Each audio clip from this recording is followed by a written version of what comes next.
Como ando mal de la vista y no puedo leer letra chica, leo los títulos de los diarios. Llega el diario a casa, yo me levanto muy temprano, no muy temprano, no, a las 5. Y cuando llega el diario, leo los títulos. Y ya tengo motivos para estar amargado todo el resto del día. ¿Cómo quieren que sonríe? Así que me aprovecho y me sonrío temprano. O no sonrío, pero estoy con un humor que yo diría de madrugada, empieza el amanecer, después empiezan los pájaros. Con los años uno le va dando cada vez más importancia a esas cosas, los pájaros, pobrecitos, ¿no? Tan insignificantes, y animales más chiquitos, qué sé yo, sobre la mesa, pronto una hormiguita, una arañita. Y eso que le hace pensar a uno que la vida recomienza todos los días y que si bien todos nos morimos, eso es universal y democrático, pero todos tenemos diferentes concepciones de la muerte, ¿no?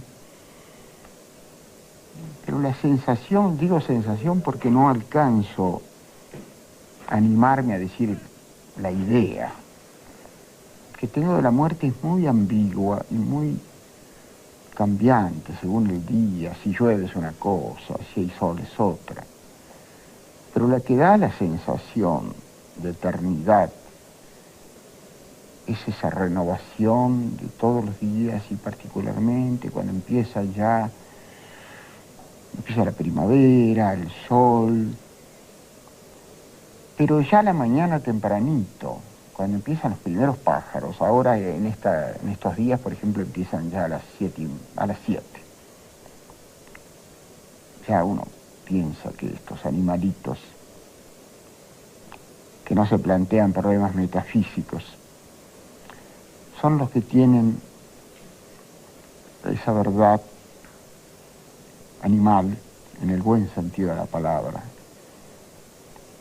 y que lo hacen pensar mucho. A mí por lo menos me hacen pensar mucho cuando empiezo a dudar sobre tantas cosas, por ejemplo, el porqué y el para qué de la existencia. Ellos no se preguntan esas cosas, esos pajaritos que amanecen cantando son verdaderamente una cosa maravillosa. Sabato, yo creo que justamente el contraste que hace usted entre los diarios que perturban, ¿no? Sí, sí. Y la vida anterior a los diarios, Sí. la vida a secas, digamos, es por lo cual la gente que está mirando, los estudiantes que han venido, lo quieren escuchar. Es decir, no quieren escuchar la noticia de los diarios, quieren llegar a trascenderla e ir a la vida. Ese acceso a la vida que usted ve a las mañanas, es un acceso para llegar al corazón de la vida y al corazón de la muerte. ¿Qué nos ayuda más entonces? ¿El sentimiento o la inteligencia? Ah, no, la inteligencia no sirve para nada. Sirve para demostrar teoremas, para fabricar un telescopio, para hacer cosas, incluso cosas así muy gigantescas, como esos aparatos que usan los americanos ahora, mandaron, no sé, un cohete a dónde, no sé para qué. Pero no sé, a mí yo no me considero un hombre muy inteligente, a pesar que enseñaba físico-matemática hace 400 años, pero yo no le doy ninguna importancia a la inteligencia. Cada vez más le doy importancia a la intuición, a las miradas, a las cosas pequeñas. No hay en castellano esa diferencia que hay en francés entre sage y savant. Savant, por ejemplo, es un hombre de laboratorio, es decir, es la ciencia personificada. Digamos, para poner un muerto, porque no se siente ofendido algún vivo, Usai era un savant, que sabía cosas así sobre, creo que se llaman aminoácidos, cosas así. Ahora, ¿para qué sirve eso? De pronto, para decirlo grosso modo, la ciencia y la técnica ha servido para arruinar el planeta. cosa que tiene cierto peso. Dentro de 30 o 40 años no vamos a poder respirar más oxígeno. No creo que te pasemos de los 40 años. Entonces, ¿para qué ha servido? En cuanto a la belleza intelectual, pero belleza al fin, se encuentra en la alta matemática. Ahí hay belleza, y en ciertas teorías de la física. Pero lo demás, ¿qué belleza puede haber entre los aminoácidos? Supongamos que yo me estoy muriendo, cosa que puede pasar el jueves. Y un amigo que me quiere, además, viene y me dice al oído, ¿sabe, Ernesto, que los americanos han lanzado, no sé, han descubierto que hay un nuevo planeta en Saturno? Pero ¿cómo puede pensar que se va a ayudar a morir? En cambio, un analfabeto, esos que se llaman sage en francés, también en inglés hay una diferencia, y en italiano y en alemán. ¿Por qué no en castellano? Acá un sabio es un sabio de laboratorio, se tiene por un genio siempre. Raramente se aplica la palabra genial a un simple escritor, por ejemplo. No, genio es un hombre que ha descubierto la penicilina, por ejemplo. No sé por qué tiene ese prestigio, el prestigio cientificista, ¿no? En cambio, la sabiduría es otra cosa. Un viejo de tribu, esas tribus que habían las comunidades que han destruido todos los mercachifles, en el África, en la Polinesia, tenían sabiduría. Había un viejo que era el sabio de la tribu, el que aconsejaba, el que sabía sobre la vida y la muerte, no sobre aminoácidos. Ahora, yo creo que en nuestra cultura, escuchándolo a usted, tenemos cierta tendencia, sin embargo, a tapar sentimientos. Hay ciertos sentimientos que no hay que expresarlos, otros que hay que disminuirlos, otros que hay que exaltarlos. Manipulamos los sentimientos. Eso es muy malo. Yo creo que sí, hay cierto pudor, también consecuencia de la educación cientificista, no digo científica, sino cientificista, que es una especie de horror al cuadrado. Parece que hablar de sentimientos es cosa de reaccionario, de anticuados. Qué curioso, ¿no? Ahora hay que hablar de computadoras para ser un tipo serio. Computadoras, por ejemplo, una de las cosas terribles vinculadas también con eso, el horror al silencio que hay. No se puede entrar. Yo felizmente, como tengo buenas relaciones con los mozos de café, que son magníficos, son gallegos, asturianos, gente muy buena. Cuando entro, quiero hablar con un amigo, le digo, me bajan o me apagan la musiquita. No se puede hablar. Es una civilización del ruido, del apuro. Hay que apurarse. La gente va como loco, disparando como loco por las calles con los autos, embromando el oxígeno, por supuesto, suprimiendo el oxígeno en buena cantidad. Y si usted lo siguiera, creo que si uno lo siguiera, finalmente va a la casa a ver televisión. ¿Para qué tanto apuro? Total, además siempre se ve lo mismo. Yo ahora, por ejemplo, que hay esos canales que están hay como 50 cosas, me paso viendo principios y fin de película. Claro, porque no tengo el programa, me voy a poner a leer el programa de... Entonces pongo Canal 5, por ejemplo, siempre hay un tipo tirando algo, un tiro, o matando a otro, o con una daga. Y en cierto modo es más divertido porque le da más misterio a la cosa, no conocer el comienzo. Y después viene el final, o el final de una película. Entonces uno empieza a imaginar cómo habrá sido esto. Eso le está... Ahí puede crear algo, por lo menos. Ahí se puede crear algo, le da lugar a la imaginación. No el manejo de revólveres, que ya todo el mundo conoce, los chicos matan ahora por la calle, gracias a la enseñanza televisiva, ¿no? Volviendo al asunto de los sentimientos. Una cosa es el sentimentalismo, otra cosa son los sentimientos. Los tipos sentimentales, bueno, el sentimentalismo es una cosa fea. Pero los sentimientos, caramba, creo yo que es lo más importante del ser humano. ¿Qué me importa a mí si un hombre de ciencia en un laboratorio que está investigando no sé qué cosas?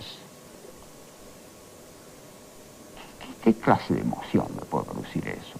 En cambio, los sentimientos de un chico, de un analfabeto o de un hombre inteligente, sí, no tiene por qué ser idiota. Pero que une la inteligencia, que es fría, es 2 más 2 igual a 4, en definitiva, la ciencia. Nada más que eso. En cambio, el otro le habla a usted, dice, bueno, no se haga mala sangre, Sábato. Fíjese, la realidad del mundo es así, los hombres han sido, siempre ha habido mal, en el corazón humano ha habido siempre la lucha del bien y del mal, no es una novedad, no es un invento del siglo XX. La gente cree que ahora esta es una época atroz. Todas las épocas de la historia han sido atroces. Lo que pasa es que antes no había televisión para verlas, las atrocidades. Imagínese lo que hubiera sido la televisión en la época de Gengis Khan. Qué rating, ¿no? Qué rating. Pero los sentimientos sí, en primer plano, las emociones en primer plano. El mundo de las emociones, el mundo de la sabiduría sobre la vida, la muerte, la amistad, esa cosa, el diálogo, que ha perdido el diálogo. Acá, por ejemplo, como somos países atrasados, felizmente, ahora somos un país muy atrasado, se vuelve al diálogo. En Estados Unidos no hay tiempo de dialogar, usted lo sabe.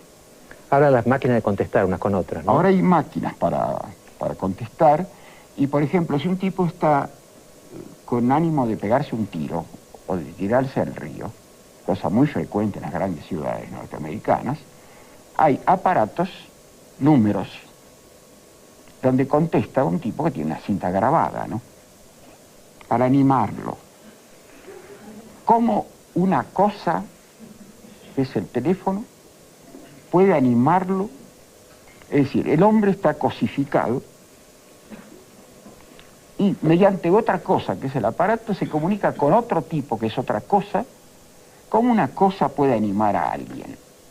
Lo anima una caricia, lo anima una sonrisa, le anima una frase pequeña, modesta, pero verdadera, bueno, Sábato, no se haga tanta mala sangre, es así, la vida es así.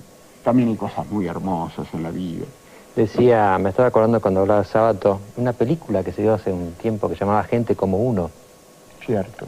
Que había un chico que había sufrido mucho por la muerte del hermano y una hostilidad a la madre.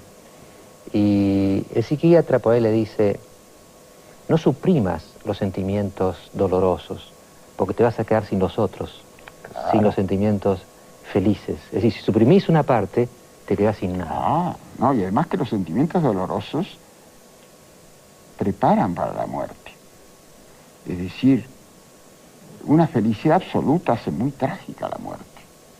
En cambio uno se va acostumbrando con el tiempo. Por eso en la Argentina yo tengo muchas esperanzas. Andan tan mal las cosas que todos, quien más, quien menos, dice qué bien que venga la muerte, ¿no? Son muy positivos. Pero preparan para la vida también, porque cuando uno tiene preparan dolor, para la vida, porque aprecia más el buen momento, eso, aprecia los buenos momentos, aprecia las pequeñas felicidades.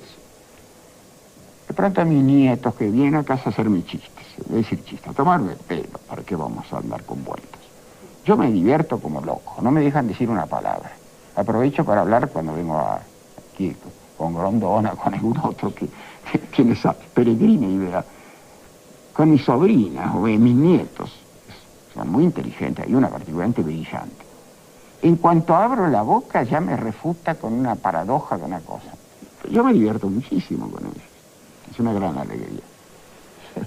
ya volvemos con Todo Sábato. Y ahora vamos a escuchar de Alejandra la primera etapa, es decir, sus estudios físico-matemáticos, sus primeros libros. Alejandra. Ernesto Sábato. 1911.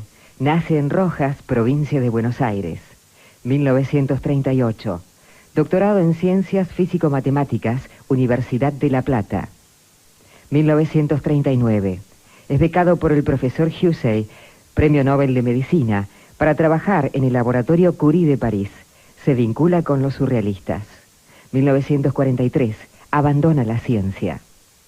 1945. Publica Uno y el Universo, primer premio de prosa de la ciudad de Buenos Aires. 1948. Publica El Túnel. 1951. Publicación de Hombres y Engranajes. 1961. Publica Sobre héroes y tumbas. 1974. Publica Abadón, el exterminador. Gran Premio de Honor de la Sociedad Argentina de Escritores. Chevalier des Arts et des Lettres, Francia. En este bloque, aparte de Sábato, naturalmente, los protagonistas van a ser estudiantes. Acá en la mesa hay 2 estudiantes de letras, una estudiante de Bellas Artes, y la tribuna, que está acá formada, también por estudiantes de letras, Bellas Artes y filosofía. Este es el clima de este bloque. Bueno, saben que cada estudiante tiene una pregunta. Vamos a ver cómo se lucen. Tu nombre. Pablo Bardagüí. Tu pregunta. Muy bien. Caído el gobierno peronista en el año 55, empiezan a registrarse entre los intelectuales una serie de lecturas destinadas a leer el peronismo de otro modo, ¿no? Una lectura no como el mal absoluto, sino lecturas más mediatizadas probablemente del peronismo. Le menciono 2 ejemplos. Desde la izquierda, por ejemplo, las reflexiones del Grupo Contorno, o por ejemplo, la revista ¿Qué?, dirigida por, digamos, de un sector de radicales escindidos del Partido Radical, hacen una lectura, quieren comprender el peronismo y capturar una herencia que consideran vacante. En el año 1961 se publica Sobre y Tumbas, que fecha la acción en el año 55. Y de este modo creo yo que se inscribe en esta línea de leer el peronismo de otra manera. Esta fecha, el 55, aparece contrapuntísticamente con el siglo XIX, gobierno de Rosas, ¿no? La huida de Lavalle hacia el norte. Con lo cual, creo yo que la lectura que se hace en Sobre y Tumbas, el 55 vendría como a reeditar una serie de antinomias que atraviesan trágicamente la historia argentina.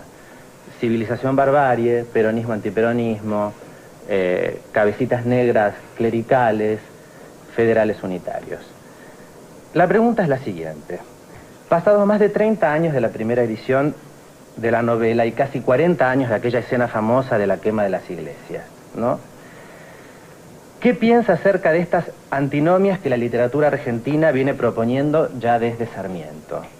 ¿Cree usted que siguen siendo válidas para interpretar la realidad argentina en el presente? Bueno, observo que tu pregunta es eminentemente sociológica, histórica. Yo no me he propuesto o no me propuse hacer una novela sociológica ni histórica. Lo que pasa es que una novela está compuesta por personas.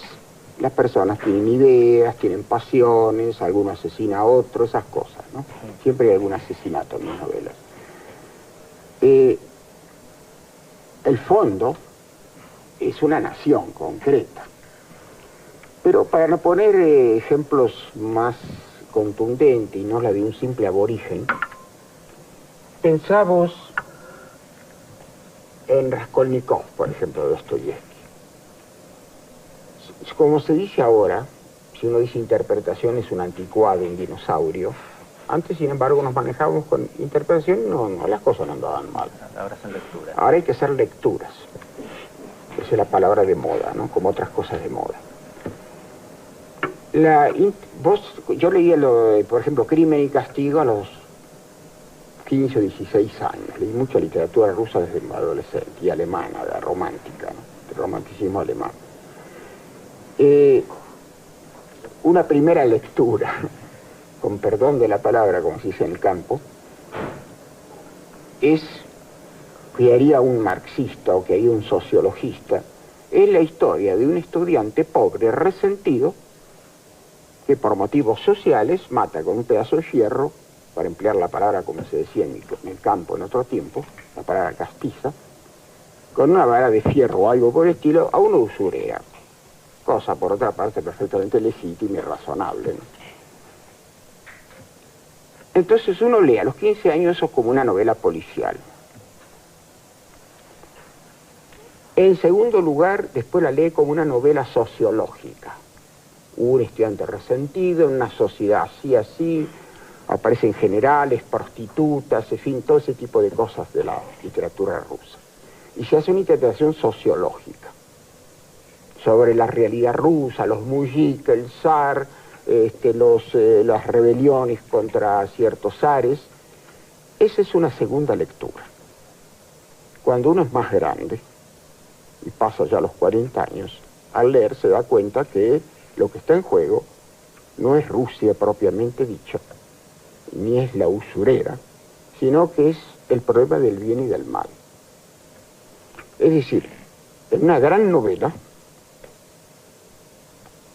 los problemas que se plantean no son meramente históricos, meramente sociológicos. Se plantean en última instancia, y lo que las hace perdurables, porque las otras desaparecen dentro de 30 años. La historia es... Las novelas perdurables, las tragedias perdurables, toda gran novela es una tragedia, toda gran obra de arte es eminentemente trágica porque la existencia es trágica. Crimen y Castigo es una novela trágica, toda la literatura de Dostoyevski, no solamente Dostoyevski, todos los grandes ciclos de escritores rusos que no se repitió jamás, desde Pushkin hasta Tolstoy, pasando por Dostoyevski, por Gogol, por Chekhov, en última instancia, son toda una literatura trágica que examina que lo que lo rodea, la mera sociología, la lucha entre partidos, estaban los estudiantes, por ejemplo, los nihilistas, estaban los progresistas, sí y no. Eso es inevitable porque los seres humanos. Pero en última instancia lo que está en juego en esas grandes obras, y por eso perduran, y después te voy a explicar por qué perduran, es el problema del bien y del mal. Un hombre que es particularmente apto para esto que me preguntas, que se llama Karl Marx, que no se puede dudar de que haya sido un reaccionario para plantear el problema del bien y del mal, en una carta que le escribe a Engels, se sorprende, no recuerdo la palabra, el verbo exacto, puede ser, declara su perplejidad porque Sófocles nos sigue emocionando, aunque las estructuras sociales, políticas y económicas son tan diferentes. Pedazo de marxista. Lo digo un poco en broma, tengo respeto por él. Pero en fin, es una frase linda. ¿Tu nombre? Mariano Garreta Leclerc. Ah, perdón, no termine. Falta la última palabra. La respuesta a Marx. Los problemas que plantea Sófocles son los problemas eternos del corazón humano. El bien, el mal, la existencia o inexistencia de Dios,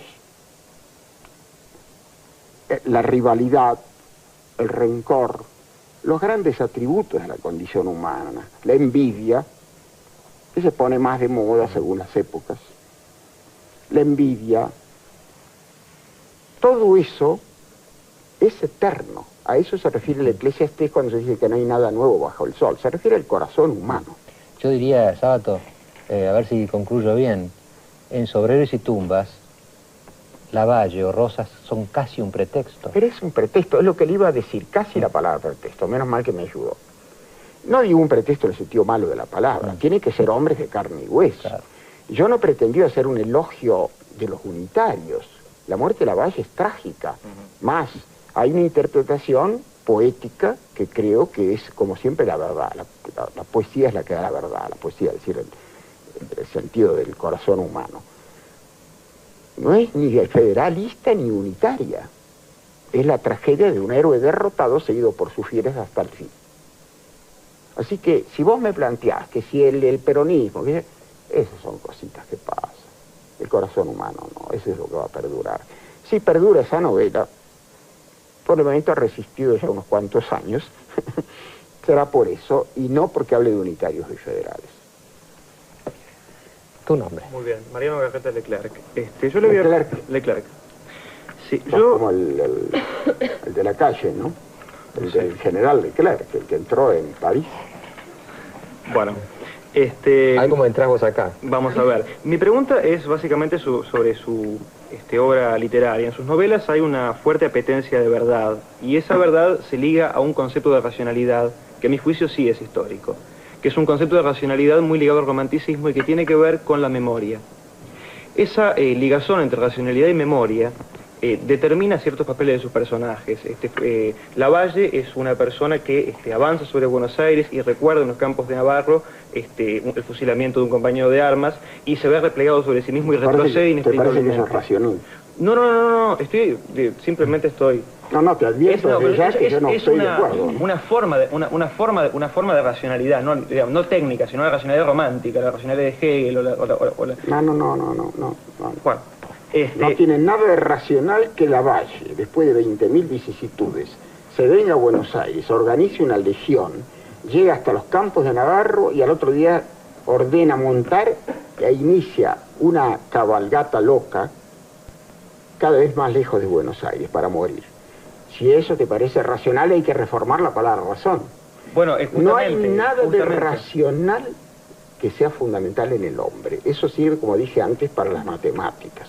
Bueno, justamente es una racionalidad histórica, no una racionalidad de un mundo inteligible, sino una porque racionalidad... vos estás hablando de racionalidad a la manera hegeliana, y yo no le tengo mucha simpatía a Hegel, pero eso no es un argumento válido, evidentemente. Bueno. Quiero decir, no es antipatía personal. No. Quiero decirte, yo te digo que mi posición es la de los existencialistas muy anteriores a la moda francesa, que estuvieron, el propio Hegel tiene un momento existencialista. Yo he estado sentado en el banco en Tübingen, fuimos con Matilde nada más que para sentarnos en el banco y ver la torre de donde murió Hölderlin, que es más romántico que todo eso, y Schelling, que fue un proto-existencialista, se sentaba en el banco con Hegel, el Hegel joven. Y sentimos una gran emoción. No te creas que yo lo menosprecio a Hegel, es una gran cabeza, pero casi se puede decir que es una gran cabeza solamente. En cambio los otros no. Los otros tenían las razones del corazón, como diría Pascal, la raison du cœur. Esos son los que tienen la precisa. Bueno, así que no me llamé racionalista. No, digamos, yo hablaba del concepto de razón que en tanto búsqueda de la verdad. Usted liga la verdad a la memoria. No, señor. Vos unís la palabra verdad a la palabra razón. Te vuelvo a repetir lo que dice Pascal. Hay razones del corazón y hay razones de la cabeza. Vos te estás refiriendo a las razones de la cabeza. Las razones de la cabeza sirven para la ciencia, pero las razones del corazón sirven para las otras cosas fundamentales de la existencia humana. La vida, la muerte, el sentido de la existencia o inexistencia de Dios. Son razones del corazón. Es una mala palabra empleada así. Es decir, es el inconsciente, son las diosas tónicas, las diosas de la noche, las diosas de la oscuridad. Esa, si vos las lees o relees algún día, no te obligo, por favor, pero si alguna vez lo relees, otra lectura, vas a ver que lo que predomina no es la razón. Bueno, pero puedo concluir. ¿Te puedo hacer una sugerencia práctica? Eliminar en tu pregunta la palabra racionalidad. Vamos a entender. Hubiéramos empezado por ahí. Concluyo. Esta memoria de sus personajes abre un abismo más amplio que el que puede cerrar nuevamente. Sus personajes se constituyen en un derrotero en el que a la vez al constituirse se disuelven. Esa memoria de sus personajes, esa búsqueda de la verdad, no los salva, sino que a la vez los disuelve. No estoy de acuerdo en que los disuelve. Los ahonda, los lleva a objetivos mucho más profundos que la mera lucha entre unitarios y federales. Si vos lees el Celedonio Olmos, el Férez, ese chico adolescente, cuando siguen el cadáver, cuando conservan el corazón en el tachito, no hay nada de razón, ahí hay pura emoción. Es decir, son los elementos, son las verdades poéticas, no las verdades, no las verdades científicas. Quizá habría que preguntarse, por ejemplo, esto. Cuando en las tragedias griegas a Edipo le pasa todo lo que le pasa, ¿se disuelve o queda exaltado? ¿Qué le pasa a Edipo? Una novela, yo no te digo que sean las mías, pero una novela profunda viene fundamentalmente del inconsciente. El inconsciente siempre es la gran verdad. De un sueño podés decir cualquier cosa menos que sea una mentira. Entonces hay dos tipos de verdad. La verdad científica, 2 más 2 igual a 4, y la verdad existencial.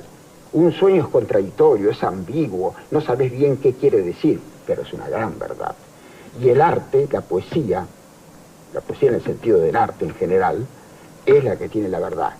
La otra verdad de la ciencia no sirve para andar en auto, para arreglar un telémetro. Ernesto, de alguna manera estamos más cerca de la vida cuando soñamos. Pero por supuesto, los sueños son reveladores. todavía se siguen interpretando los sueños de José. Y eso no quiere decir que sea mentira, es que es polivalente. En cambio, el lenguaje de la ciencia es unívoco. Un hipotenuso es una hipotenusa. No me vas a decir que a Sócrates, que a Pitágoras lo van a degradar porque un día le dice al lado en un congreso, digamos, pues, Pitágoras, en un congreso, un tipo le dice malévolo y rival y envidioso. Dice, mire, yo a Pitágoras lo conozco, sé la vida que le da a la mujer, no me venga con el cuadro de la hipotenusa. Bueno, podríamos seguir todo este bloque indefinidamente. Les agradezco mucho las preguntas a ustedes, creo que han aprendido también de las respuestas. Pero Sábato también es pintor.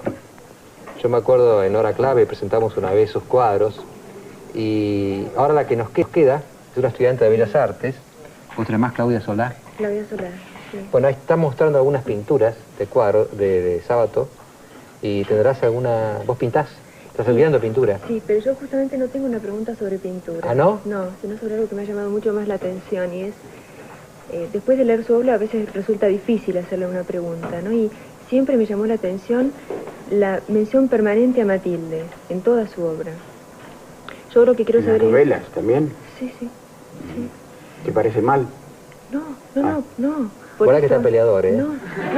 No. Tené cuidado. Quédese tranquilo, no. No, lo que A ver yo cómo lo quiero saber manejas. es, ¿quién es Matilde? ¿Cómo es? ¿Y por qué también en los poemas de ella están presentes los absolutos? Bueno, tal vez nos juntamos, porque así fue, nos juntamos. Después de un tiempo prudencial, unos 20 años nos casamos. Cuando ya se ve que la cosa es más en serio, ¿no? Hay que dar un tiempo. Por eso me parece bien lo que hacen los chicos ahora, ¿no? Se juntan y bueno, no viene, es una cosa buena. Después se ve, porque si no se corre el riesgo un día de tirarlo por la ventana, cosa muy frecuente, tirar a la mujer por la ventana, ¿no? Yo me salvé en buena medida porque vivo en el planta baja. Matilde, bueno, nos conocimos siendo adolescentes. Ha sido para mí una cosa fundamental porque yo he sido muy depresivo y soy muy depresivo. Y yo hubiera quemado todo sin la tenacidad, el talento y la sensibilidad de Matilde. Por eso la menciono como, sobre todo ahora que está la pobre bastante invalidada, ¿no? Creo que es un acto de justicia muy grande. Eso no te quiere decir que yo haya sido una persona impecable desde el punto de vista matrimonial, no. Tengo todos los defectos. Pero la figura de ella para mí y la personalidad de ella ha sido fundamental. Si no, yo no hubiera publicado un solo libro, hubiera quemado todo. Ernesto, ¿qué es el amor entre un hombre y una mujer? Claro, el amor es una palabra tan vasta. En francés, on aime la chair, on aime, por ejemplo, la viande. Hasta eso. Se ama la carne. La palabra es muy amplia. Esto Thomas Mann habló de la amplitud de la palabra amor. Pero el amor estricto, el amor entre hombre y mujer, es complejo, muy complejo. Muy complejo, muy difícil, con altos y bajos. Por eso soy partidario de un divorcio muy difícil. Los chicos ahora, claro, se explica, lo meten en un cuarto de 2x4 y a las 3 semanas se divorcian, es lógico. Se agarran a golpes y se divorcian. El ideal, claro, ideal remoto, yo soñaba siempre con ser conde y tener una a la derecha para la mujer y una a la izquierda para uno. Y bueno, se eliminan tantos divorcios de esa manera. Es complejo el problema, muy complejo, no para debatir o debatir. Es una palabra exagerada, para analizar acá. Pero es el tema capital. Es el tema capital. Sin amor, es decir, el amor es fundamental para mí. Sin amor, nada vale. Ni vale la literatura sin amor, ni vale la convivencia sin amor, ni vale la muerte sin amor.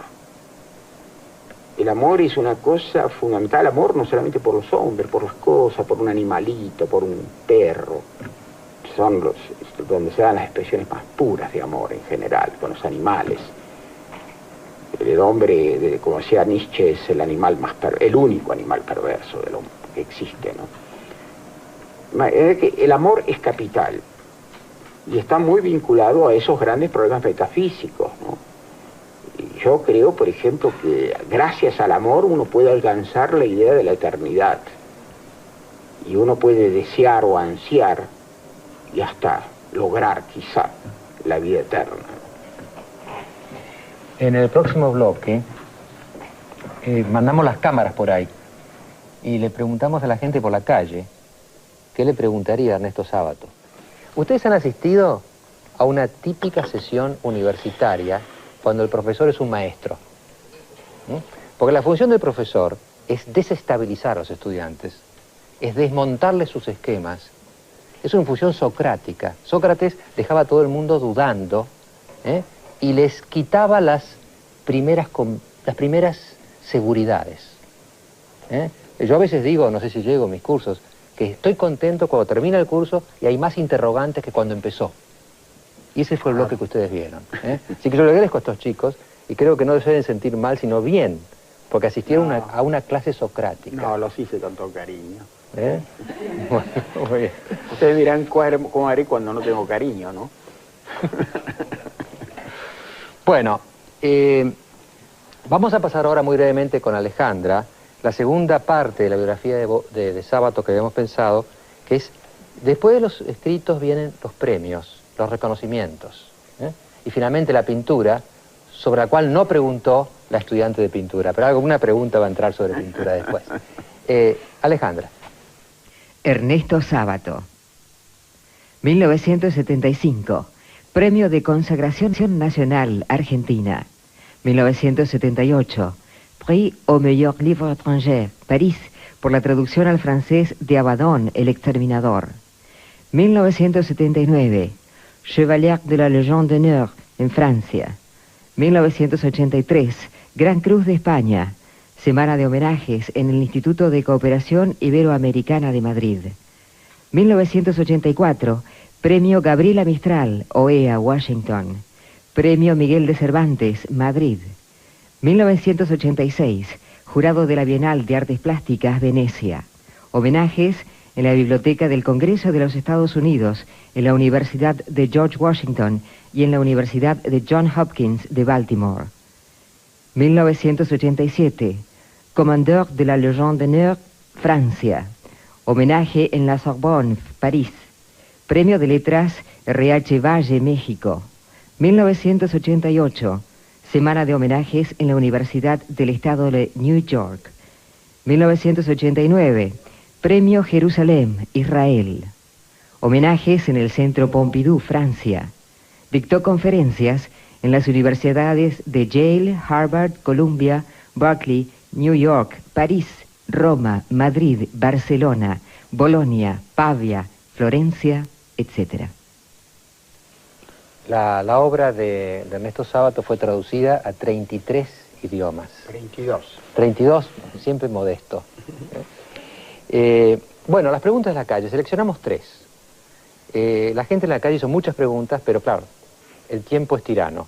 Primera pregunta. Siempre tuve la duda de por qué era tan famoso habiendo escrito tan pocos libros, ¿no? Mire, yo, al fin de cuentas, como dije antes, soy un escritor aborigen, pero hay escritores que han escrito menos libros que yo y son más famosos. Dante Alighieri escribió la Divina Comedia y Cervantes escribió un librito llamado Don Quijote. No es la cantidad lo que hace. Ahora está de moda, por razones mercantiles, editar un escritor que se considera razonable y que conoce el oficio, puede publicar un libro por año. Es una barbaridad. Si uno escribe un solo libro que perdure en el tiempo, bueno, puede sentirse muy feliz. De manera que no tiene nada que ver la cantidad de libros con la calidad, al contrario. Creo que cuanto menos mejor. Malcolm Lowry, casi nadie lo ha leído seguramente acá. Y bueno, escribió un solo libro que fue rechazado reiterada y airadamente por las editoriales norteamericanas y por los editors, esa palabra norteamericana, que son los que corrigen a un genio, ¿no? Le dicen, no se escribe así, sino de esta otra manera. El pobre Malcolm Lowry, que se hizo un film que lo hizo John Huston, Debajo del volcán. Es un film bastante aceptable, claro que la novela es infinitamente superior. Léanla. Es un solo libro. Segunda pregunta. ¿Por qué la tristeza? en todas las obras de Sábato. ¿Por qué? ¿Qué quiere que le haga? Si un tipo que es triste no puede hacer cosas cómicas. Y a veces si hace humor, como hago yo, es humor negro. Además me permito agregarle que no son tristes sino trágicas. Ahora, claro que la tragedia es triste, ¿no? Bueno, vamos a la tercera pregunta. Bueno, me gustaría preguntarle si va a seguir escribiendo. Es muy importante para el país su obra literaria. Ya les dije antes que si he escrito algún libro que perdure, me siento muy contento. Me han presionado, en el sentido amistoso de la palabra, para que lleve a cabo un libro del cual tengo más o menos 6 o 7 páginas, después de varios años de darme cuenta si vale la pena o no, que se llama Antes del fin, el título que creo que es lo mejor. Y lo demás no sé todavía en qué consistirá, si es que lo hago. ¿Es verdad usted que quemaba cosas? ¿Cómo verdad? Me enteré hace pocos años. ¿Sabe cómo me llamaban en mi barrio? Porque en esa época ya no era conocido al comienzo.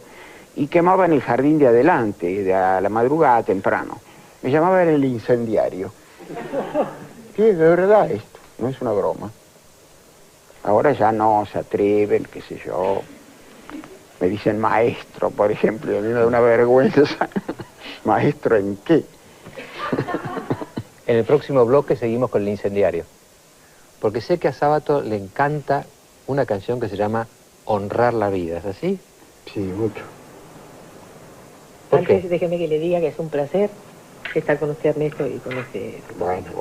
Acompañándolo esta noche. Muchas gracias. ¿Por qué le gusta tanto? Me gusta por ya honrar la vida es un título magnífico, ¿no? Creo que la vida hay que honrarla, no deshonrarla. Y honrar la vida también, de alguna manera, es honrar la muerte. Las dos cosas están antitéticamente pegadas. Y si no, no vale la pena vivir.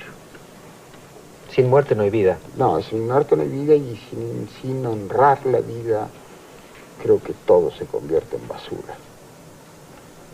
Por eso el título es muy hermoso y la canción es muy linda. Yo la he oído en una cassette que me dio una gran amiga mía con la primera grabación, con esta Mía, usted. sí, claro. Ese Magnífica. tema lo compuse hace bastante tiempo, por cierto, 7 años. En el año, en el año 83 compuse la canción. Y en los años 90 recién tuvo un poco de eco frente al público, tal vez por la necesidad de escuchar ese texto, porque la gente se sentía identificada con una cosa que a lo mejor querían expresar, que es recuperar un poco de los valores por el honor, la ética, lamentablemente un poco olvidados en estos días. Y yo siento además una gran inclinación a escribir así en este último tiempo. Es lo mejor que puede hacer. El arte, dicen algunas personas, que es un hecho meramente estético, pero me gustaría que fuera estético a partir de la ética también, si es posible, ¿no? Mire, usted ha planteado un problema que para mí es muy caro, muy importante. El gran arte no es meramente estético. No quiere decir con esto que tiene que ser antiestético. Puede tener una belleza trágica, puede tener una belleza terrible y caótica. Sí. La tragedia, por ejemplo, no se puede decir que es estético en el sentido corriente de la palabra, no sé, volviendo a Sófocles, una tragedia, o Eurípides, donde prácticamente se destruye, se descuartiza un hombre en escena. Yo creo que hay que tener cuidado con la palabra estético porque deriva hacia el esteticismo, que es lo peor que le puede pasar a un gran arte. El gran arte no se caracteriza por eso. Kierkegaard pone las categorías en el extremo por encima de lo meramente estético, pone lo metafísico como categoría más alta. Entonces, fíjese, hablando de nuestro país y hablando de usted, si este país y en general nuestra civilización se va a salvar, no va a ser por la ciencia, que lo único que ha hecho hasta ahora es destruir el planeta y el hombre.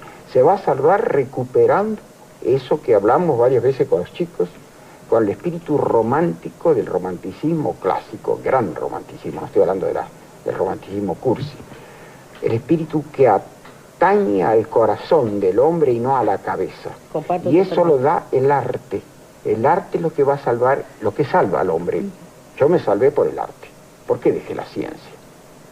Dejé la ciencia porque iba al muere, como dice el pueblo. El arte me dio la posibilidad de revivir y de reconstruir mi vida. Solamente el arte puede salvar. El arte está vinculado con el inconsciente y con esas diosas de la noche, de los griegos, que dan la inspiración y que están vinculados con la vida. Ahora, Ernesto, se dice mucho hoy en día hay que vivir la vida. ¿Cuál sería la diferencia entre vivir la vida y honrar la vida? Ah, claro, vivir la vida la tiene, por ejemplo, ciertos senadores, pongamos. Honrar la vida no se necesita ser senador, o mejor dicho, es peligroso ser senador. Lo honra la vida de pronto un basurero. Y digo esto concretamente porque una de las emociones más grandes de mi vida, caminando por la calle Córdoba, me tocó un bocinazo, era un camión de Manliva, y bajó un hombre grandote, moreno, lo que se decía en una época, una cabecita negra, enorme, con las manos así, y me dijo esta frase que la repito porque a mí me ha conmovido y también lo obliga a uno a resistir en los momentos de pesadumbre y de incertidumbre. Me dijo que Dios le conserve la vida, maestro. Eso lo dijo un hombre que la gente cree que pertenece a la ES. Cuando hay individuos muy bien vestidos y que ocupan altos cargos, que son una basura. Eladia. Es cierto. Honremos la vida. Bueno, yo como homenaje a Ernesto voy a tratar de cantar así a palito seco. Cante la primera estrofa parte, que es tan hermosa. Bien. A capela. Permanecer y transcurrir no es perdurar, no es existir, ni honrar la vida. Hay tantas maneras de no ser, tanta conciencia sin saber, adormecida. Merecer la vida no es callar y consentir. Tantas injusticias repetidas. Es una virtud, es dignidad y es la actitud de identidad más definida. Eso de durar y transcurrir no nos da derecho a presumir, porque no es lo mismo que vivir, honrar la vida.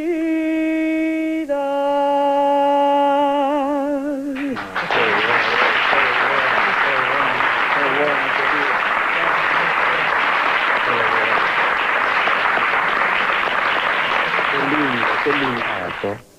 Es mucho más religioso que muchas personas que van a misa. Quizás escandaloso. El padre Hugo Mujica está acá conmigo, me para decir si piensa lo mismo o piensa distinto. Sí, pienso lo mismo. Además creo que Ernesto mismo define entre la letra y la sangre. Dice que una persona religiosa es aquella para quien el problema de Dios es un problema. Y no algo, no lo dice así, pero no algo que se da por descontado. Dice que para ser ateo hay que ser ateo a secas, pues si uno es fervientemente ateo, ya está dejando de serlo. Así que él pone, con lo que yo coincido totalmente, el problema de Dios en el problema de resolver la vida, en el problema de las cosas esenciales, la vida y la muerte, el origen y el destino. Y lo pone en la pasión, cosa que también lo decía Kierkegaard, que es aquello en lo cual ponemos la pasión, eso es Dios. ¿Se siente usted un hombre religioso, Ernesto? Sí, por supuesto, creo que todo lo que yo he escrito es más mi preocupación desde chico. Fue siempre el problema, es decir, yo creo que es el problema fundamental, ¿no? Si uno lee a Dostoyevsky, hay una frase célebre que no la voy a repetir y todo el mundo la conoce, ¿no? Sobre Dios, un escritor profundamente religioso. Lo que pasa en Dostoyevsky, pongo por ejemplo a este fenomenal escritor, que demuestra que, como le dije un poco a uno de los chicos que me hizo la pregunta sobre la novela, que el problema, los problemas que plantea Dostoyevski en sus novelas, a través de personajes, lógicamente, personajes de carne y hueso, que parecen vivientes y que son vivientes, el problema que plantea él siempre y en definitiva es el problema de Dios. Y sin embargo tiene personajes terribles y absolutamente ateos. Esa es la ventaja que tiene el arte sobre la filosofía intelectual, puramente intelectual, no sobre la filosofía existencial. No es cuestión de razones. A mí, ¿qué quieren que les diga, no? A mí desde chico me preocupó mucho el problema y creo que en última instancia uno tiene, si uno es cristiano, tiene que remitirse al Evangelio, ahí está todo. Cuando empiezan los teólogos, será porque yo no soy muy inteligente y la teología es muy difícil, pero ya empiezo a dudar. En cambio, cuando veo que lo que ha sido la figura de Cristo, una figura evidentemente sobrenatural, que es todo lo contrario de lo que habitualmente se considera cristiano en el establishment cristiano. Era un hombre que andaba con analfabetos, pescadores, con prostitutas, con recaudadores de impuestos, y que tiene actos de caridad y de bondad tan asombrosa y una fe tan profunda. Eso es lo que a mí me da fuerzas.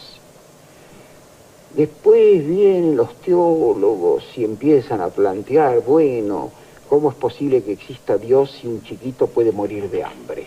Un Dios omnipotente, omnisapiente y bondadoso. Y bueno, ahí vienen esos problemas que son muy graves, pero creo que en el Evangelio están esas grandes verdades.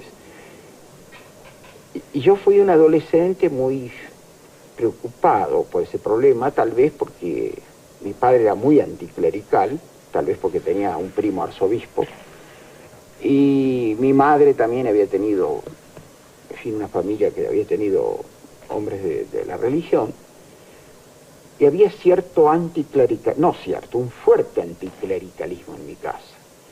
Eso no hizo sino reforzar mi inclinación por el problema. Y cuando yo fui a La Plata, que me mandaron al Colegio Nacional, ese sentimiento, por ejemplo, el problema de la justicia, el problema de que no haya chicos que mueran de hambre, son problemas planteados en el Evangelio. Conocen la anécdota del camello y de los ricos y de la aguja y demás. Es decir, es lo que hoy sería un transgresor. Cristo era un transgresor. Fue al templo, sacó latigazos, armó líos de todo tipo, y cosa, y esto lo digo por las mujeres que están acá, ¿no? Porque debe decirse eso, cosa que a mí me conmueve mucho. Cuando la mayor parte de sus discípulos desaparecieron del mapa en el momento trágico y último, 2 mujeres la acompañaron, su madre y una prostituta, María Magdalena. Eso indica una cosa muy importante para mí, el papel de la mujer como no solamente creadora de la vida, sino conservadora de la especie en esta época atroz que estamos viviendo, masculinista por otra parte, porque la ciencia se hace con el intelecto puro, y en cambio la mujer, no quiere decir que la mujer sea una idiota, quiere decir que la mujer tiene presente otros valores existenciales mucho más profundos y muy misteriosos. La mujer está vinculada con la tierra, la mujer está vinculada con la fecundación, la mujer está vinculada con el mundo vegetal y animal. La mujer es un poco lo que asegura esa especie de preeternidad a la otra. Y por eso yo siempre he recibido, hemos sido 11 varones. A mí lo que me ayudó fue siempre la ayuda de una mujer cercana, que tiene cosas que no tiene ningún hombre.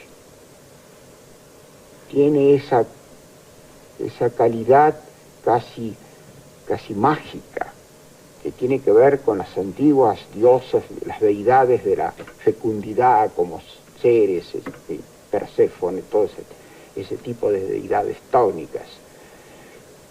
Y yo le doy mucha importancia y creo que si se va a salvar el mundo, va a ser por obra de las mujeres y no de los hombres. Los hombres, fundamentalmente, son los que han hecho la ciencia y los que han destruido el mundo.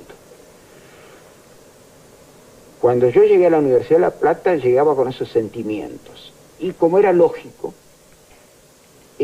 con un sentimiento parareligioso que quería justicia social, yo era hijo de burgueses, me acerqué al anarquismo, donde había tirabombas, pero había santos. Santos como pocas veces he conocido. Y ahora en la vejez vuelvo también a estos anarquistas, grandes pensadores del siglo XIX que fueron aplastados por la dialéctica materialista de Marx.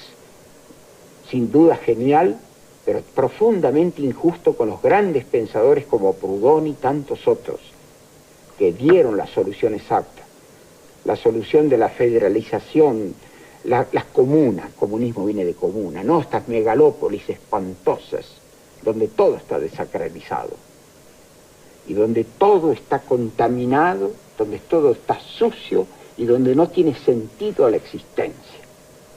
La mujer es la que le da honor. Le doy para terminar esta última cosa que me conmovió profundamente para ese libro de 3 páginas que tengo hasta ahora y que lo anoté. Vi en televisión, a veces sirve para algo la televisión, a una pobre negrita, como dicen ciertas personas, que vivía en la Villa Miseria y que tuvo trillizos, lo habrán visto, no hace mucho. Tenía trillizos para llevarlos a ese chiquero en que seguramente vive, con aguas contaminadas. Había que ver la alegría que destilaba esta mujer, la felicidad de esta mujer. Por eso pienso que ellas son las que nos van a salvar. La otra cosa similar la vi hace muchos años en una fotografía en el gran terremoto de Concepción de Chile, el anterior, no el último, arrasado. Habían reconstruido a la pobre gente de villas miserias con cartones, con chapitas. Y delante del ranchito siempre había tierra apisonada, como había en el campo. Delante de los ranchos una tierra apisonada. Y había una indecita, flaquita, pobre, mirriada, barriendo con escoba el piso. Me parece el ejemplo más modesto y más conmovedor de lo que es la esperanza en la mujer. ¿Para qué barrer un mundo que va a desaparecer? Evidentemente esto tiene un sentido misterioso y trascendente. Padre Mujica, le voy a hacer una pregunta estrecha, sí, pero espero una respuesta amplia. ¿Todo esto lo compatibiliza usted con la doctrina oficial de la Iglesia Católica o no?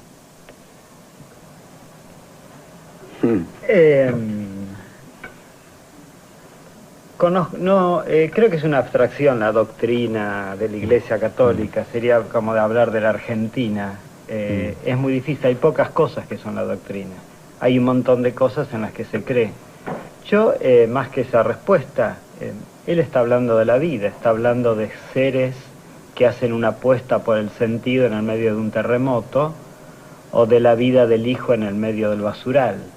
Y si eso no es religioso, no veo qué tiene que ver Cristo, que caminó por esos caminos, que estuvo, como dice Ernesto, con esa gente, y creo que eso es religión y es cristiano en cuanto dice. Ernesto Sábato. Pintura. 1989. Primera exposición en el Centro Pompidou de París. 1992. Exposición en Madrid. Exposición en París. Y ahora le llegó el momento a la tribuna de estudiantes. Muy pocas preguntas van a poder hacer. Sábato va a contestar. No sabemos qué van a preguntar. Querría darles una oportunidad primero a los de filosofía, que hemos tenido de letras, de bellas artes. Si alguno de filosofía quiere levantar su mano y hacer una pregunta, es el momento. Dame tu nombre. Mi nombre es Flavio Rapizardi, de la Facultad de Filosofía y Letras, de la carrera de Filosofía de la UBA. Bueno, tanto en su novela como su ensayo, Sábato sostiene un compromiso ético, a mi entender, marcadamente humanista y existencialista. Ahora bien, este compromiso llevado a la realidad actual, en la que valores que se han considerado profundamente humanos, más a partir de la modernidad hasta casi la caída del muro de Berlín, como la idea de justicia, de libertad y de igualdad, donde la racionalidad, todo un tipo de racionalidad técnica se impone y cosifica casi toda forma de relación humana, ¿cuál debe ser para Sábato la actitud que debería asumir la sociedad en su conjunto ante esta realidad que es tan negativa? Bueno, yo ya lo dije eso al pasar en momentos anteriores. Creo que hay que revertir, directamente revertir. Ya la concepción iluminista y progresista, ya vemos los resultados trágicos, porque ahora son trágicos, que ha traído. Si hay tiempo, me vuelvo a repetir esta cosa que es bastante funeraria casi. Si hay tiempo en el planeta está siendo destruido por ácidos sulfúricos, nítricos, mercurio, plomo, ácido carbónico, el arrasamiento de las selvas, como el Amazonas. El Amazonas, es decir, el Mato Grosso daba el 60% del oxígeno mundial para el planeta. Está siendo arrasado. Están arrasando todos los bosques. Es decir, el planeta está siendo destruido físicamente por obra del famoso progreso. Eso es el famoso progreso que se escribía con mayúscula. Esas palabras siempre empiezan con mayúscula, siguen después con minúscula y finalmente con tristes comillas e irónicas comillas. Ahora se terminó. Schopenhauer dijo una frase que la repito porque es ilustre y no se puede mejorar. Dice, hay épocas en la historia en que el progreso es reaccionario y la reacción es progresista. La retomó Nietzsche. A eso me refiero. Acá, la juventud. Acá el problema es la juventud. Porque son los que van a sufrir el problema y no nosotros que estaremos muertos y enterrados. La juventud tiene el deber de replantearse este problema porque si se lo hace de una manera que puede ser eficaz. Por ejemplo, yo he pensado ya más de una vez en una resistencia pasiva, un poco distinta a la que hizo Gandhi, pero con la cual, con una rueca, venció al imperio más poderoso de la época. Y dio la libertad, no a una nación homogénea, a un territorio donde hay 50 naciones y 50 lenguas que se detestan entre sí. Gracias a la posición pacifista de no violencia. Con la violencia no va, la violencia es lo habitual. Justamente es la no violencia la que va a salvar. Si la juventud tiene el coraje y la imaginación para hacer desde ya una resistencia organizada, así como empezó un poco un poco entre bromas de mucha gente, los partidos verdes, pero ahora más lejos, una resistencia al progreso, una vuelta a las comunas, a las pequeñas comunas, despojando, deshaciendo las grandes las megalópolis que han llevado a todo esto, y en contra de todas las medidas que ellos consideran, los hombres de ciencia consideran que es el futuro, la humanidad, cuando es el pasado. Una conclusión de lujo a cargo de Ernesto Sábato. Nos quedan muy poquitos minutos, pero para un par de preguntitas de la tribuna, vos sos... Yo soy Gonzalo Rojas, estudio Ciencias Políticas y soy militante político también.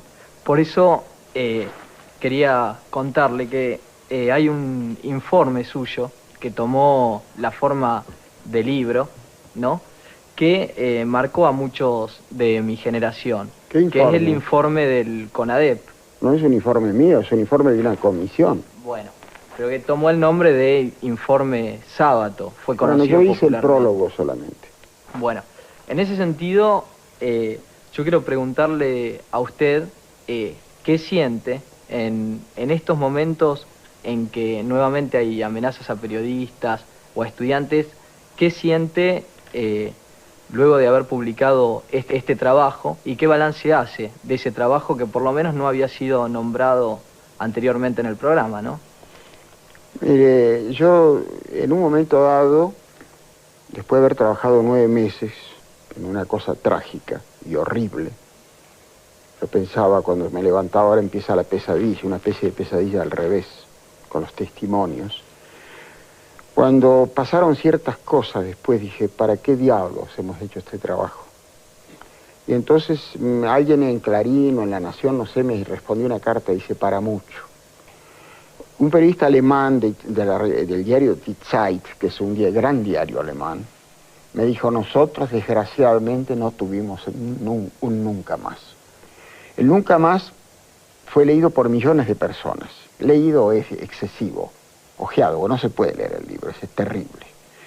Pero creó una conciencia, sirvió para algo.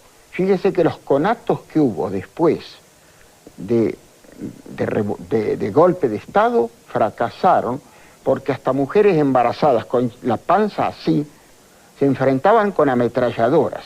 Ustedes lo recuerdan muy bien, salió en la televisión. Eso fue conciencia hecho por el informe de la CONADEP. Esas cosas sirven y van a perdurar.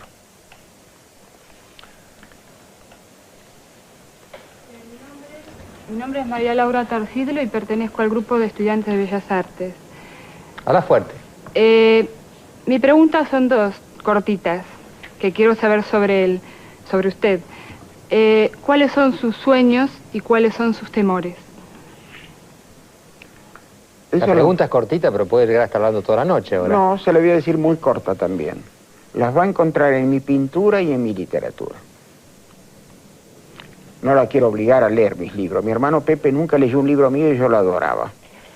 Pero si quiere saber la respuesta cabal y no esquemática, ¿y qué quiere que le diga? Va a tener que leer mis libros y ver mi pintura. O hacemos la última. A ver. Bueno, hacemos dos últimas, dale rápido. Ya estaba desde hoy. A ver, ¿quién estaba esta chica? La chica del... ¿Usted? Sí. Bueno. Bueno, mi nombre es Raquel Poblet. Yo soy ¿Cómo? mi nombre es Raquel Poblet. Yo soy de la carrera de letras de la UBA. Yo quería discutirle una pequeña cosa, ¿no? Con todo respeto. Al principio del programa usted dijo que en la Argentina andan tan mal las cosas que qué bien vendría la muerte. Y yo daría vuelta el argumento y diría justamente que por qué andan tan mal las cosas, qué necesario es vivir en este momento. No, yo no dije esa frase, ¿eh? Puede haber sido una especie de broma fúnebre a la que estoy muy acostumbrado. Yo no pude decir esa frase. Es decir, cómo están las cosas en Argentina y que más vale morirse. Esas son cosas que uno dice exabruptos, pero de las que me arrepiento a los 2 minutos. No responde a mi manera de ser y creo que todo lo que dije antes prueba que es todo lo contrario. Creo que hay que luchar. Esto que tenemos es una basura, para decirlo rápidamente y con una palabra bastante significativa. Todo lo que tenemos ahora es una basura. Y eso tiene su lado bueno, porque cuando se llegue realmente a pisar fondo es cuando la juventud empieza a reaccionar. Yo creo que justamente el mal es la que hace surgir la esperanza. En una sociedad, en una realidad perfecta no hay necesidad de esperanza. Bueno, ahora vos, y ahora sí es la última. Sí, yo más que una pregunta... Decile tu nombre y tu... ¿dónde Fernanda Lombardini, terminé Bellas Artes hace 2 años.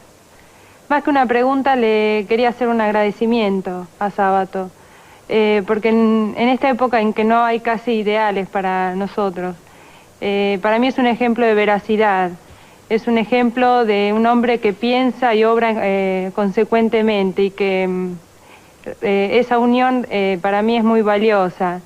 Y otra cosa que, aparenta ser pesimista, pero para mí no lo es. Usted una vez dijo que si los jóvenes no nos morimos por la polución, por la contaminación, dentro de 10 años van a haber grandes artistas. Y bueno, yo le agradezco en mi nombre y en nombre de muchos chicos que necesitamos de gente que sea como usted.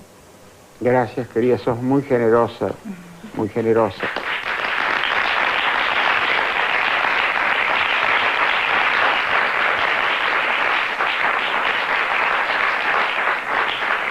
Cuando Lombardini se la pregunta, lo estaba con terror, porque digo, este hombre cuando lo elogian es cuando es peor todavía, ¿eh? Pero estuvo moderada su respuesta. No, yo le agradecí por lo, no porque, ¿qué diré? Porque me sienta justificado con esas palabras, sino porque es mi actitud, lo que logre es otra cosa, pero mi actitud es resistir. Una vez se me hicieron el cuestionario Proust, ese famoso cuestionario que se ha hecho a muchos artistas y escritores en el mundo, y la última palabra era, ¿cuál es su lema? Resistir. Es decir, creo que hay que resistir.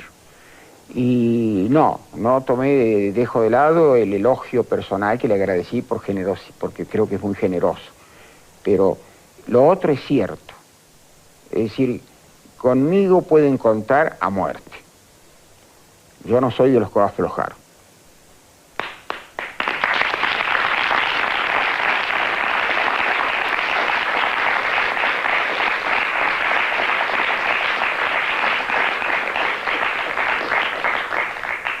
Ahora sí, no quedan más que las conclusiones. Entre las muchas citas que tengo a la mano sobre comentarios de otros pensadores o escritores sobre Sábato, hay una que me gusta más que ninguna. Es de Albert Camus, que fue uno de los grandes escritores del siglo XX. Y fíjese lo que dijo de Sábato. Admiro su seca intensidad. Qué escritor, ¿no? Los dos. Pero qué manera de juzgar a otro escritor. Yo creo que este programa ha tenido enormes riquezas.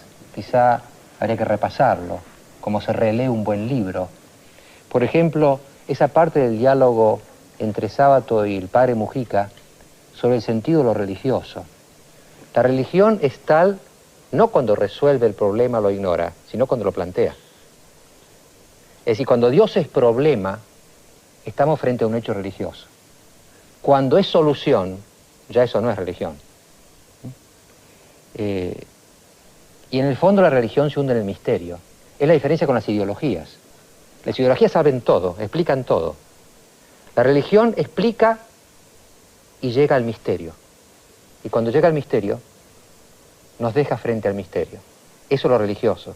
Por eso recordábamos con Sábato en unos intervalos de este programa a San Juan de la Cruz y los grandes místicos.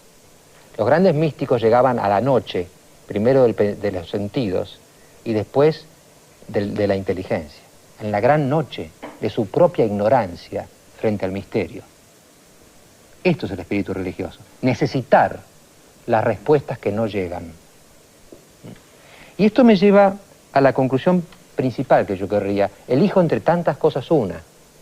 Todo el tiempo él ha estado hablando de tragedia, de lo trágico, el sentido trágico de la vida. Unamuno, se acordaba uno por ahí cuando hablaba. Y hay como una contradicción en Sábato aparente entre lo trágico y una especie de fuerza, un deseo de luchar, de seguir. ¿Cómo se resuelve? A mí me parece que la contradicción es solo aparente, porque solo los grandes pueblos y las grandes almas viven lo trágico. Eso lo dice muy bien un libro que me impresionó mucho este verano, de un profesor Kaufmann, que dice que solamente los grandes momentos de la humanidad generaron obras de tragedia. Por ejemplo, los griegos, en su cenit, produjeron y crearon la tragedia. Los ingleses, después que vencieron a la Armada Invencible Española, produjeron a Shakespeare. Es decir, solamente los grandes momentos producen los grandes trágicos, porque solamente los grandes temples son capaces de mirar de frente a la vida y la muerte, a la condición humana. Y una vez que la miraron, una vez que la resistieron, pero que la asumieron, que ni la taparon, ni la escondieron, ni la negaron, ahí recién es posible el verdadero optimismo. Porque es el optimismo frente a lo real. Es decir, decía Aristóteles, ¿no? Cuando uno ve una tragedia, es purificado, catarsis, es purificado en su espíritu. Ve la condición humana en sus grandes extremos, Edipo, Prometeo, ve las condiciones límite del ser humano y sin embargo sigue afirmando la vida y sigue afirmando la fuerza de esa caña que piensa, que es el ser humano. Yo creo que esto es, me parece a mí, la lección de Sábato. No esconder, no huir, no tapar, asumir, mirar mirar la vida, mirar la condición humana, y sin embargo, sentir la misma fuerza que se tenía antes de mirarla, o más fuerza. Por eso para mí el pasaje más valioso, en fin, es un poco atrevido lo que digo, ¿no? Hubo muchos valores en el programa, pero este me llamó más que nada la atención, cuando Sábato dijo esto hace pocos minutos. Delante del ranchito siempre había tierra apisonada, como había en el campo. Delante de los ranchos una tierra apisonada. Y había una indecita, flaquita, pobre y mirriada, barriendo con escoba el piso. Me parece el ejemplo más modesto y más conmovedor de lo que es la esperanza en la mujer.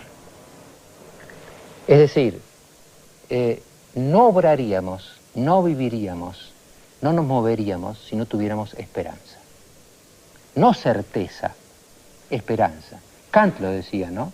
La demostración más grande de que Dios existe y de que hay un orden y un horizonte es que seguimos viviendo. Y Sábato está vivo. Gracias. Gracias a usted, Mariano. Tengo que agradecer por muchos motivos esta oportunidad que me dio para decir cosas que son para mí importantes, para mi propia vida y mi propia muerte. Y sentir que los muchachos, no importa, no lo tomen a mal, a los chicos que yo de pronto soy muy impetuoso, debería ser más apacible con los años, pero siempre he sido así, siempre fui.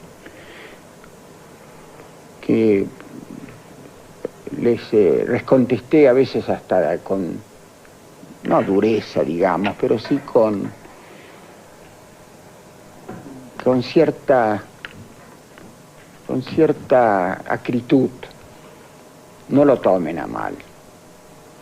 Es tan fácil simular la bondad, es tan fácil halagar. Esas cosas son falsas y no sirven para nada. Las verdades suelen ser duras. Yo no digo que tenga yo la verdad. Yo tengo la verdad mía de 82 años de experiencia y haber visto prácticamente el siglo, porque nací en 1911. Y bueno, y cuando yo era chico, cuando era muchacho, yo decía cosas con mucha convicción y con mucha violencia. Y después, a medida que avanza, no por debilidad, sino no por acomodamiento, no me he acomodado nunca, sino porque uno va aprendiendo sabiduría. Y eso es lo que he tratado de expresarles a ustedes. Y también ese elogio de la mujer, que no es un elogio gratuito ni convencional. Creo sobre todo, tal vez porque tuve una madre que tuvo 11 hijos, todos varones. Tuvimos esa desdicha de ser todos varones, no tuvimos hermanas. Yo lo siento mucho a eso. Pero mi madre fue para mí fundamental. Y creo que es fundamental para todos nosotros. Yo le agradezco profundamente a Grondona este programa que es tan extenso, tan cansador y que a veces hasta agresivo. Pero es bueno eso. Y en cuanto a lo que dijo de la tragedia y de la utilidad, repito una vez más, porque siempre me impresionó una frase del gran filósofo Jaspers, que fue uno de los